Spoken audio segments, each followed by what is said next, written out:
Good morning, everybody. Thank you so much for showing up at 9:30 on a Saturday morning. Very impressive. For any of you who have family or friends affected by the hurricane or the tsunami and earthquakes, my best wishes go out to you and to them.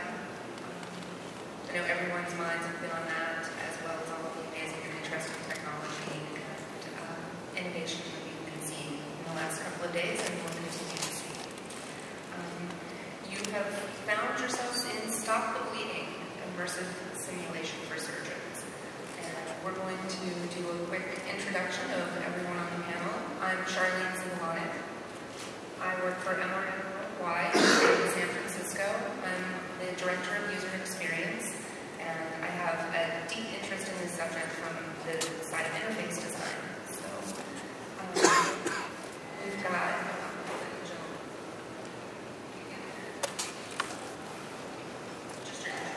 I'm Greg White from the Ohio State University and Nationwide Children's Hospital. I am an associate professor of ear, nose, and throat surgery and biomedical informatics.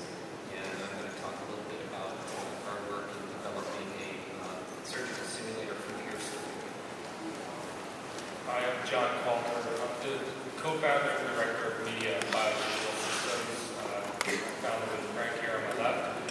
And I'm also a research assistant professor at NYU School of Medicine, so I wear both hats. I work in academia and with industry. At NYU, I work in a lab called Division of Educational Informatics. It's the informatics side where there's videographers, web designers, web developers, and virtual surgery people.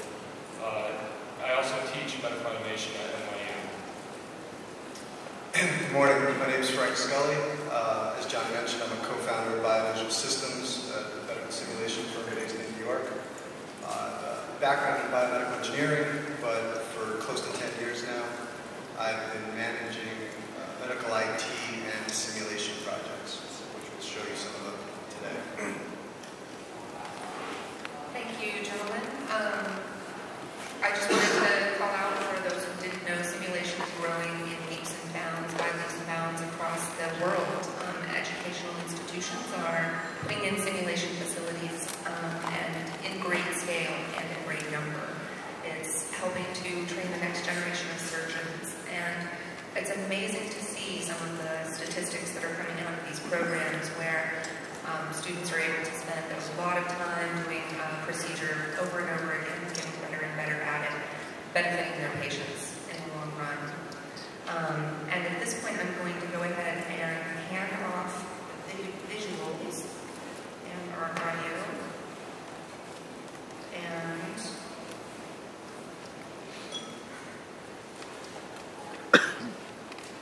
we're going to hear a little bit more about that temporal lobe surgical simulator.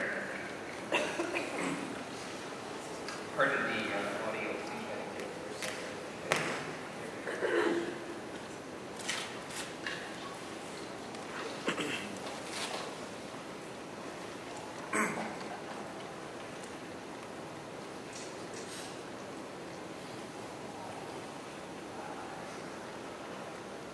So again, I'm from Ohio State University, and I got involved in some of this work back in the early 90s as a trainee in ear, nose, and throat surgery. One of the fellows that was involved in biomedical illustration who started some of the early work in computer illustration with medical content was sort of going around in the different departments in the medical school and was showing some of the things that he was able to do. And as a trainee, in a little bit of a techie, not too much back then, but became interested in it, and we developed this partnership over the last 15, 20 years of working in this particular area. Back then, it was a little bit difficult because of the technology, and any type of development was done on very expensive graphics computers, like some of the Silicon graphics units back then. So a lot of what we did wasn't too interactive. Today I wanted to spend a few minutes just talking a little bit about defining simulation from our perspective as a physician and someone who trains physicians and surgeons. A couple of slides as to why simulation technology is just now starting to impact the medical and surgical field, and then talk with you a little bit about the application that we've developed. As far as what is simulation, this is a definition by a fellow by the name of Richard Satava, who really was a visionary probably 15 to 20 years ago. He's a surgeon that was in the military at that point in time, and most of you know the DARPA project, the DARPA division, which is one of the research divisions of the Army, of the Department of Defense. And as a physician, he was more or less in charge of some of the far-reaching kinds of things that may impact training and medical delivery to the troops on the field. And he was one of the first real visionaries to look at developing virtual reality applications in medicine and surgery and in training. And he defines in an article a few years ago that simulation really is the replacement of one dangerous activity by the enactment of a similar activity in a non-dangerous environment. So if you look at some of the keys to simulation, really the main thing that most of us sort of intuitively understand when we think about simulation is that it allows a person to explore and repeat an exercise in an environment that provides failure without consequence, and that's really the key. And obviously, we don't want to fail when we're working with our own patients, either in the operating room or in the clinic, and what can we do to control that failure. But also, key to really learning in simulation is to have adequate user feedback and objective assessment, and those things kind of go hand in hand. We have to have an assessment of someone's particular skill at their training level. You need to feed that back to that person along with the instruction and how they need to get better. And again, the final outcome really is to predict, control, and hopefully avoid failure. So we all know that simulation started really to come to fruition in the aviation industry, and that really started with a fellow by the name of Edmund Link, who actually was a organ manufacturer, who with his knowledge of pumps and valves created a flight simulator that responded to pilots' controls and gave an accurate reading on the included instruments. So Link's first military sales actually came as a result of the airmail scandal, which those of you who may be a student of history may be familiar with the Army taking over the carrying of U.S. airmail, and 12 pilots were killed in a 78-day period due to their unfamiliarity with instrument flying conditions. And so this large-scale loss of life prompted the Army Air Corps really to look at a number of solutions, including the Link trainer. And now we know that that really has developed into these highly sophisticated aviation trainers, which are really commonplace now.